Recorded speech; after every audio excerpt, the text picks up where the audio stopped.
You will never forget the first time. They remain milestones in your memory, and no matter how much time and distance has passed, they are still as vivid in your mind as the day it happened. I received my very first real kiss between a boy and a girl in the back of a church bus, late at night. I was sure I would burn in hell for doing it, but at the time I thought it was worth it. I think that's when I realized the power that members of the opposite sex have over each other. If I went to hell, at least half a dozen other people went there with me.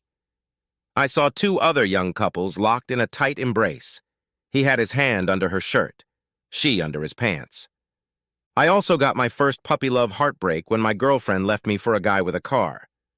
I think that may have shaped my attitude toward promise breakers in my adult life. Later, when I had sex for the first time, it was exactly the same.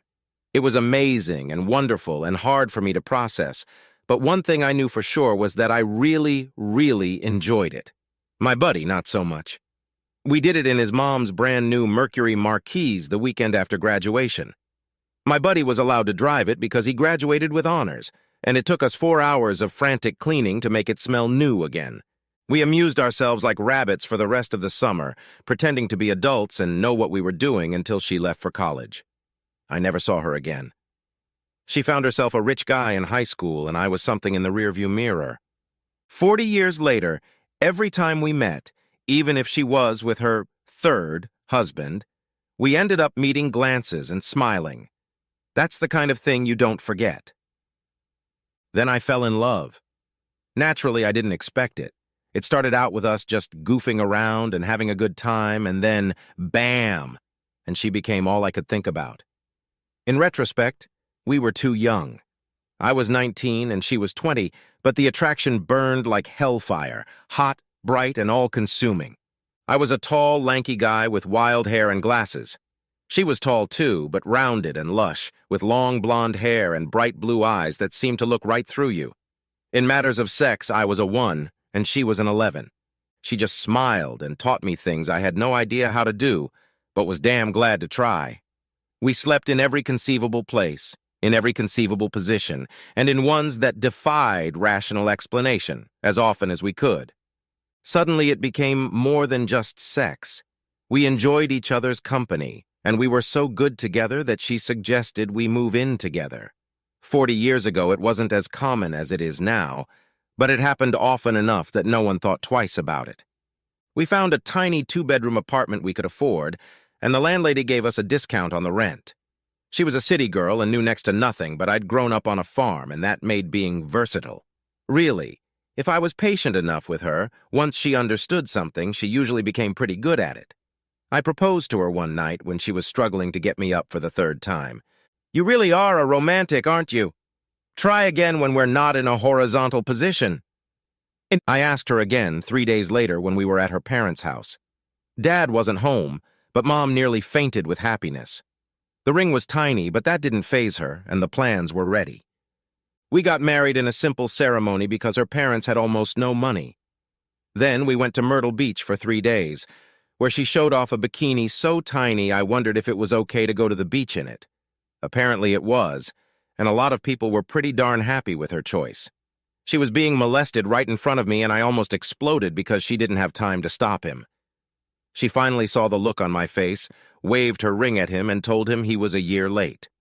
I think she quickly realized I wasn't happy, so we cut our stay at the beach short, and when we got into the room, she was all over me. "Just you, honey. Always." We came home and started living as a couple. We had pretty decent jobs, but I got the opportunity to work for one of the 3 largest employers in the area, making about 1/3 more than I was making at the time. The snag was that they worked on a rotational basis, the first one week, the second one the next week, the third one the week after that. It was a little confusing for the first couple months because I would wake up at random times and question whether I was supposed to be at work. But I adjusted. For about 9 months, everything was fine, but then I started to get an anxious feeling. I would call home when I was at my second job, but no one would pick up. Then there was a power outage. We all went home early, and she wasn't there. She came running in 30 minutes before my shift ended and almost fainted when she saw me. "Where the hell have you been?" She always told me she liked my eyes, but at that moment I don't think she liked what she saw in them. She stammered for a second before saying she was with her best friend Holly, just riding around. Believe it or not, riding was the order of the day in those days. Gas cost a quarter of a gallon, and the kids had their own track. You'd start at the courthouse square, ride down Main Street for about 2 miles, and then stop at the hottest grill in town, do a loop, and ride back. The kids would stop in parking lots to chat and have sex, and the cops were pretty relaxed, as long as there was no drinking and nothing trashed. "You're a married woman now, Bets. You don't need to go on a cruise." She flared up. "I got bored. You can only watch TV to infinity, and I've never liked long conversations on the phone. I'm on the high street in front of hundreds of people, for heaven's sake. You don't think if I slept with 10 people they wouldn't tell you about it, do you?" We swore at each other for another hour before we calmed down. I had to admit that I was jealous, and she had to admit that she enjoyed the attention when the guys were talking to them at the coffee shop or in the parking lot while the guys were talking Holly up. "They're not trying to talk you up." She gave a fleeting chuckle before putting on an indifferent look again. "Of course they're trying, dear.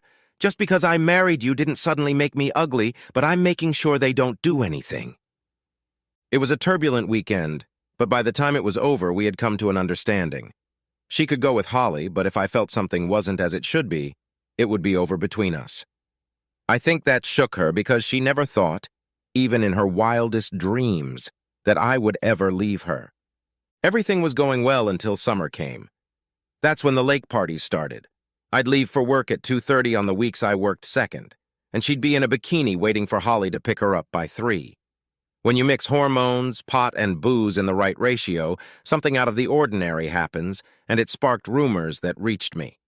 Instead of confronting her, I switched shifts with a guy, and on Friday afternoon I sat at a bus stop in a borrowed car and waited for Holly's van to pass by. I followed them straight to the party site on the lake, parked in the boat lot a half-mile away, and walked back. I sat in the bushes and watched her flirt and drink. An hour later, everyone was tipsy, and Holly stood up. "Time to lose weight!" Her top flew right past where I was hiding, and her bottom soon followed. Bets was right behind her. There were 5 women and 6 guys, and soon they were all naked. It was getting dark, so I gathered up as many bathing suits and clothes as I could and went to the other side of the cove, stonewalling everything and wading in chest-deep water, then scrambling as far as I could. I watched them sink for a minute and then swam back. I found Bets cuddling with a guy, one hand on her chest, the other underwater. I grabbed him by his long hair and sank to the bottom, pulling him with me. Bets stood stunned as my face appeared above the surface. The water was churning around me, and the guy was panicking as he tried to catch his breath. "Don't come home, bitch! I'm sure your asshole friend will let you stay with him until he gets bored, and then you'll end up on the street like another whore. Maybe I'll stop by sometime. You always had a good head, and I'll bet you're better now that you've had some extra practice." It didn't come out quite so smoothly, but she got the point. In the next instant, Holly was already on my back, drawing grooves with her long fingernails.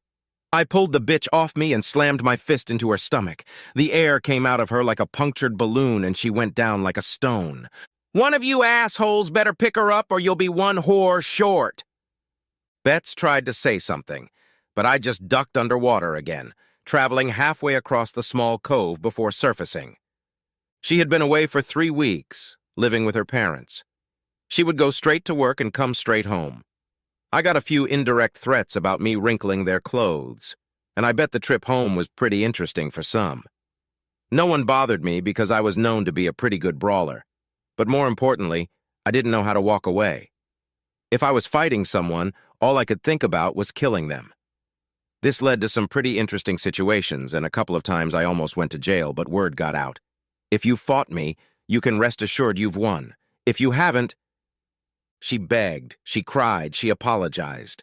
One day I stopped her by asking her a question. "How much?" "How many what?" "How many dudes did you screw while I worked my ass off to give us a better life?" She fell silent, and I grinned. "Too many to remember?"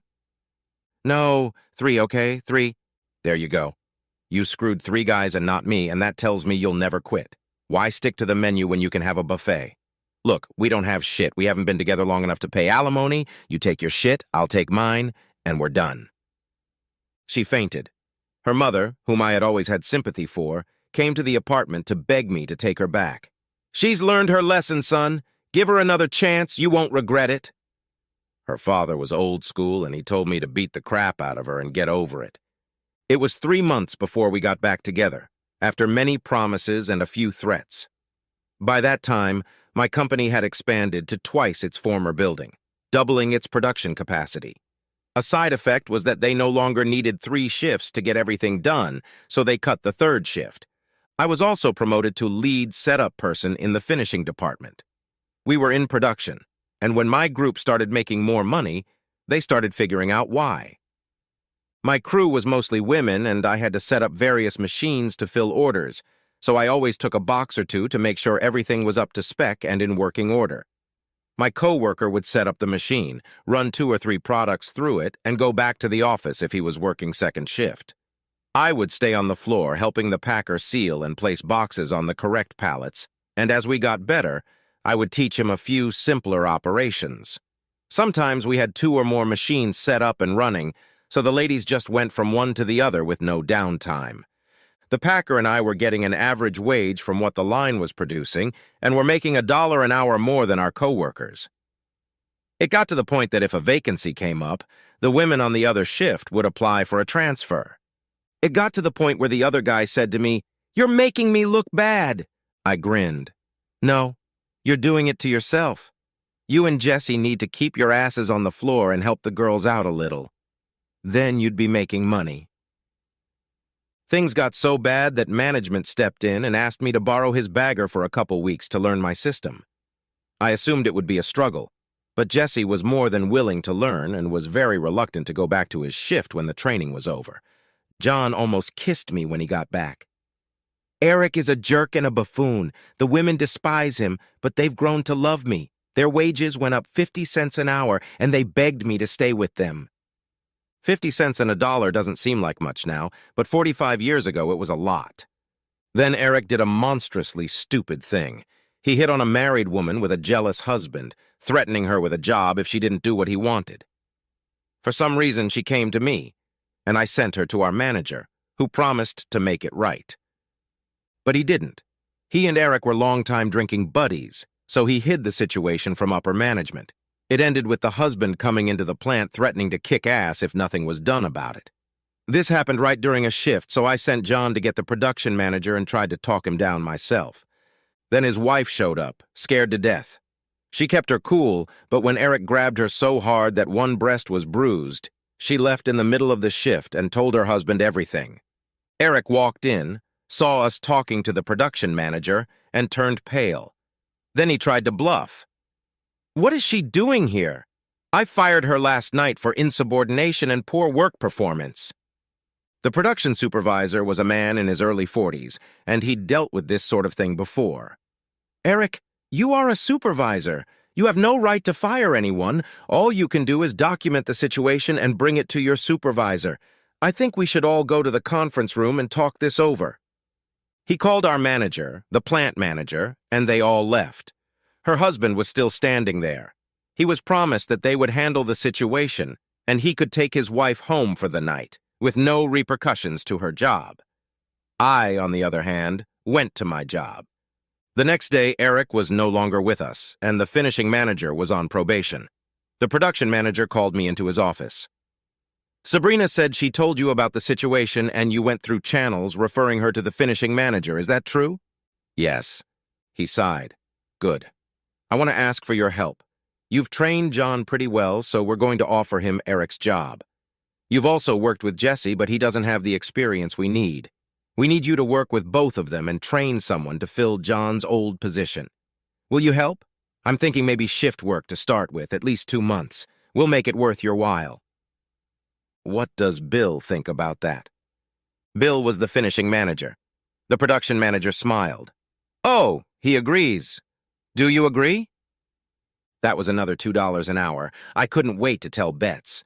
Betts looked impressed. "So you got a raise and you're working double shifts. Is that some kind of promotion?" "Sort of. It'll make me look good in front of management. Who knows?" "Well, okay then. It'll be nice to have you home every night." For 2 weeks, I worked 12 hours a day, if not more. Things were going my way when another incident occurred. The finishing manager was unhappy that I was on probation and tried to take it out on me. It got to the point where I was under the machine fixing a breakdown. I had already switched the crew to another job, but this order was very urgent. I had already taken it apart when he called me into his office. Our office was nothing more than an 8x8 cubicle with glass overlooking the floor. He could literally see me from his seat. I continued to work. He called me again and then did something incredibly stupid. He whistled into the speakerphone and said, "My office, now." I finished the repair, told the new guy to get the ladies back to the car, and stormed into the office. He was about ready to rant, but I stopped him by getting right in his face. "Let me tell you something. If you want something to come when you whistle, you need to get a damn dog. Is it clear in here? So what do you want? You can't disrespect me like that. I'll fire your ass. You want respect? Earn it. Let's stay professional. I repeat, what do you want?" He ranted for 5 minutes, forgetting that the speakerphone was on. The entire plant could hear him, not just my group. "You're fired! Get out of here!" He was about to launch into another tirade when the door opened and the production manager walked in, followed by the plant manager. The plant manager reached over and turned off the speakerphone. He then turned to face the finishing manager. "You should make sure things like that are turned off before you rant. You want to tell me what happened here?" I called him on speakerphone to come to my office. I gave him a direct order. He didn't follow it, and then he came in and was rude to me. He looked at me. "Did he call you?" "Yes, he did." "And you came?" "I was at number 1, moving the shaft. I was right in front of him, and he could see me from his office. I only had about 5 minutes before the repairs were finished, so I stayed. It's a mirror order, sir, and they need it by morning. As soon as I was done, I went in to see him and told him I didn't like being called a dog. You probably heard what I said, and I'm not retracting what I said." Mira was our biggest customer and incredibly finicky, but we were making tons of money off of them, and we weren't going to upset them. He looked at the manager. "Did you know why he worked so hard on it?" "It doesn't matter. He disrespected me, and I want something done about it." "You think whistling for him like a pet wasn't disrespectful? Grow up, Bill. This is the real world." He turned to me. "You get back to work. Come by my office in the morning." Then he looked at the manager. "And you leave him alone so he can do his job. One more confrontation, and one or both of you will have to leave. Understood?" He didn't like it at all, but he shook his head. "I need to hear you say it out loud." "No more confrontations." He looked between us. "That's enough of that. Now it's time for us to go home. Jeff, make sure Mira's order is completed before you leave, okay?" "Yes, sir. If looks could kill, I'd be dead before I'd even taken 6 steps out of the office." I walked over to my packer and we helped the women finish the order, completing it a little faster than usual because we had enough people to do it. The next day I arrived a little early and waited outside the plant manager's office for a few minutes before he called me in to see him. He leaned back in his chair and just stared at me for a minute, then grinned. "I've had an interesting morning.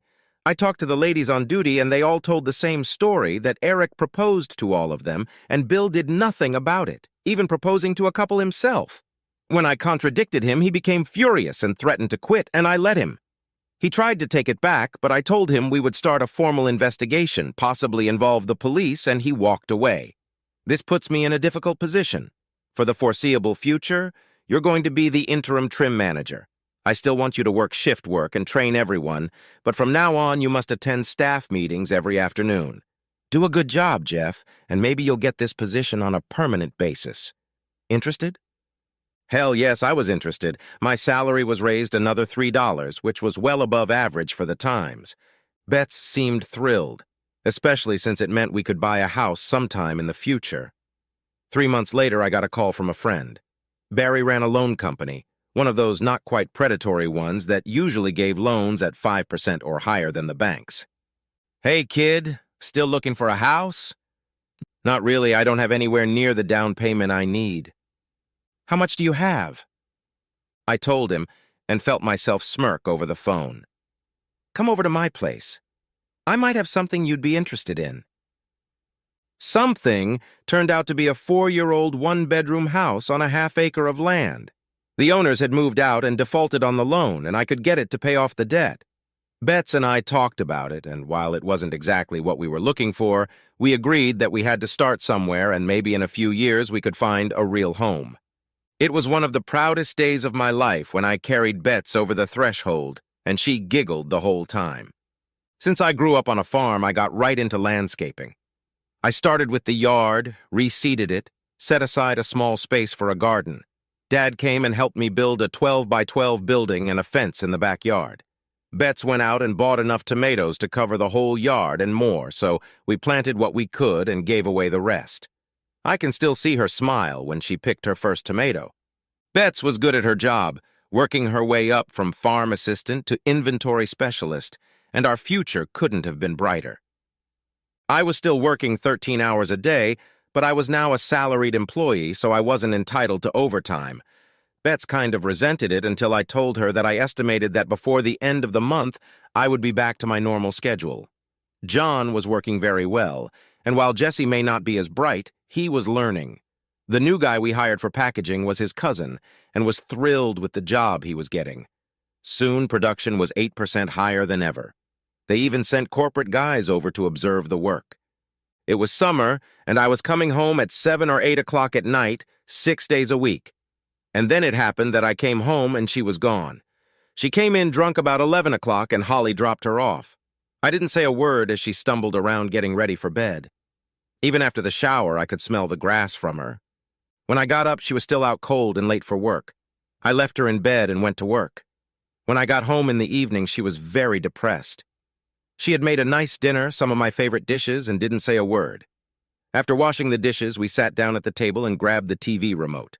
I snatched it out of her hands.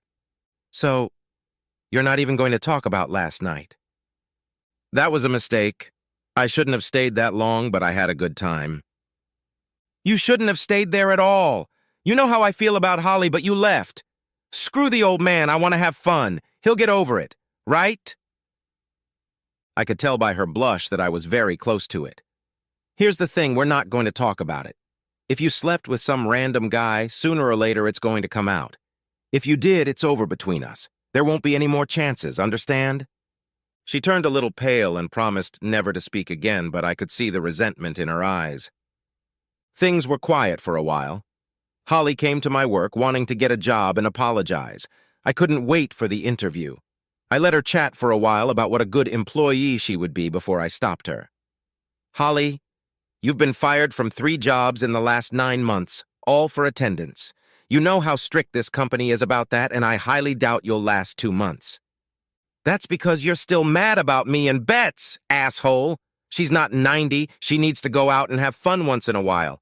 You need to relieve yourself and let her breathe. Yeah, she can breathe all she wants as long as she's with me. I know my schedule was crazy, but it's back to normal now. If she wants to do it with someone else, she's free to leave. Personal issues aside, I'm afraid we won't be offering you a position, Miss Walton. Good luck next time." She went straight to the plant manager, and he called me in after she left. "I take it you don't like that woman?"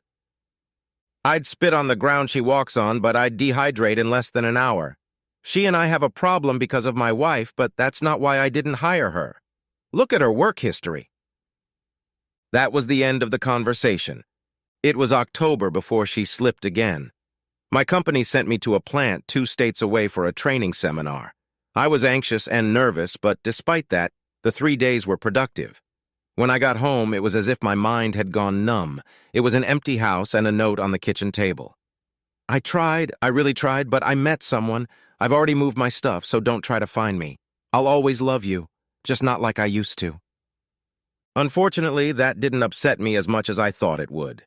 Instead of grieving, I went to bed and slept for 10 hours. When I got up, I looked around. She had removed all traces of her presence except for the picture of us together that she had left on my nightstand. It went straight to the trash can. A few weeks passed, and I think she was surprised that I didn't file a report. My opinion was that she wanted it. She should pay for it.